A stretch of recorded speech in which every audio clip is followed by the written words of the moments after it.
Il était une fois un petit village en pleine nature lorraine qui s'appelait Marsal. Ce village abritait une véritable fortune, le sel. Oui, vous avez bien entendu, le sel qui depuis l'époque gauloise est indispensable aux hommes. Et comme tout produit essentiel, il était contrôlé par l'État, il était protégé, mais aussi il était taxé. C'est cette histoire qui vous est proposée.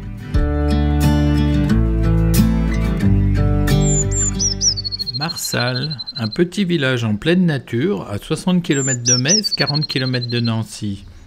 Ce village a connu des fortifications au fil des siècles pour le protéger, parce qu'il avait une grande importance économique.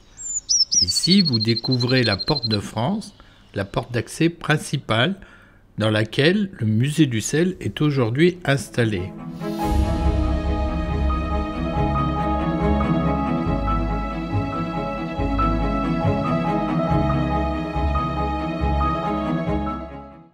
Le village occupe aujourd'hui 250 habitants. On remonte à 800 ans avant Jésus-Christ pour trouver la présence de tribus celtes dans la région qu'on appelle les Médiomatriques.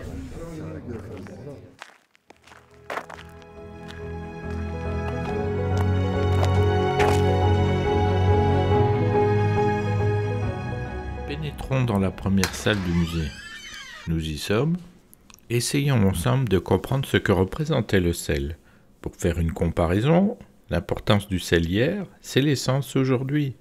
Il était essentiel pour la vie des populations, pour le développement de la civilisation, car il permettait la conservation des aliments, les viandes en salaison, les poissons, le beurre, le fromage. C'est grâce aux salaisons que l'armée romaine pouvait être nourrie lors des conquêtes sans qu'elles aient eu besoin de piller.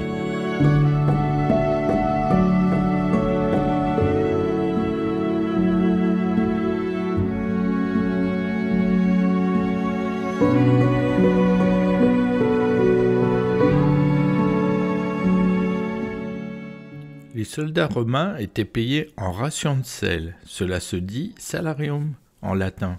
C'est de là que vient le mot salaire. Chérie, regarde, j'ai reçu mon salaire pour la semaine. Allez, sors les ustensiles, on va préparer les salaisons pour passer l'hiver. Le sel peut être produit dans les marais salants ou bien dans des mines de sel. À ce jour, il reste en France une seule mine de sel, celle de Varangéville près de Nancy.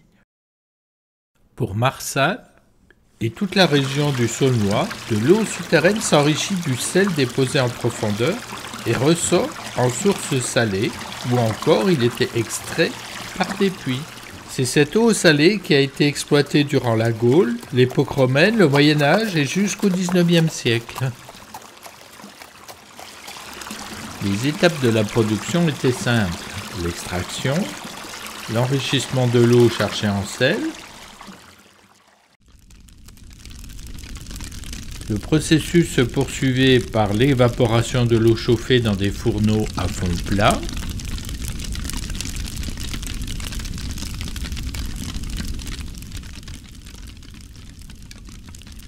Enfin, le conditionnement du sel sous forme de pain.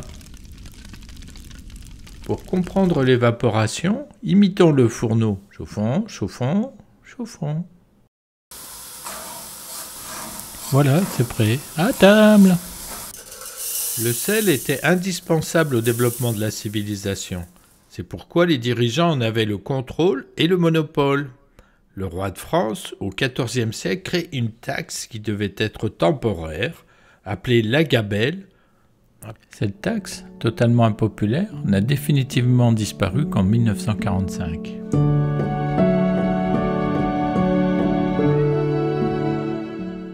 Dans la région du Saulnois, une convoitise et une rivalité existaient entre le duché de Lorraine et l'évêché de Metz. Mais l'intérêt financier des deux conduit à un partage des centres de production du sel en fin du Moyen-Âge. Dieuze, l'Indre-Basse, Rosières pour Nancy, Vic-sur-Seille, Moyen-Vic et Marsal pour Metz.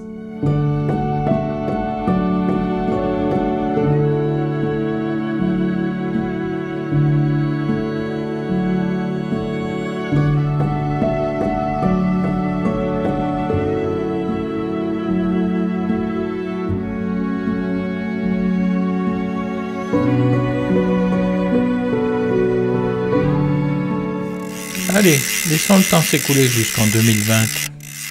Marsal a été érigé en place forte.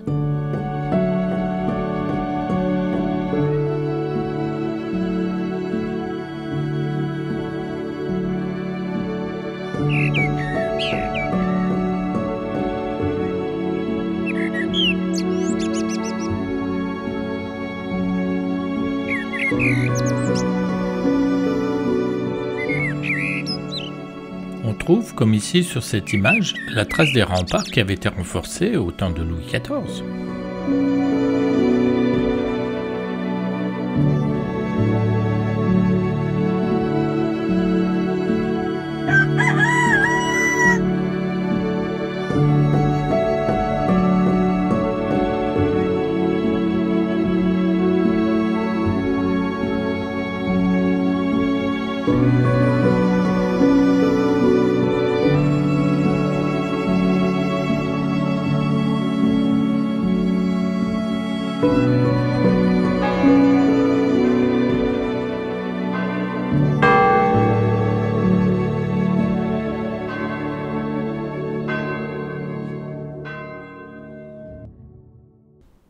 Où pouvez-vous mettre votre grain de sel après la visite de Marsal?